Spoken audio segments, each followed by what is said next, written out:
সারা দেশে নারী ও শিশু নির্যাতন, ধর্ষণ ও যৌন নিপীড়নের প্রতিবাদে এবং নারীদের নিরাপত্তা নিশ্চিতের দাবিতে পটুয়াখালীতে মানববন্ধন ও বিক্ষোভ মিছিল হয়েছে।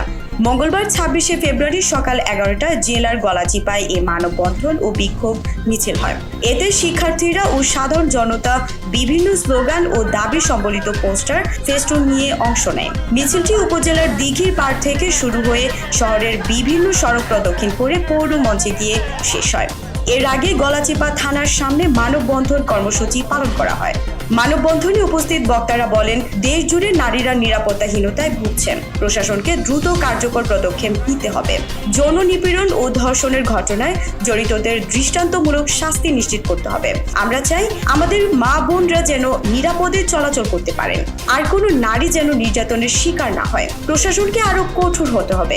এ সময় উপস্থিত ছিলেন বৈষম্য ছাত্র আন্দোলনের প্রতিনিধি তানজিলা ইসলাম শিমু, উম্মি হাবিবা ওয়াফা, ইসরাত জাহান অহনা, গলাচিপা সরকারি কলেজের শিক্ষার্থী নাইমা হক মেঘলা, ছাত্রদলের রিসাদ রায়হান সহ বিভিন্ন রাজনৈতিক দলের ছাত্র সংগঠনের নেতাকর্মী, বৈষম্য বিরোধী ছাত্র আন্দোলনের সদস্য এবং সচেতন নাগরিক ও অভিভাবকরা।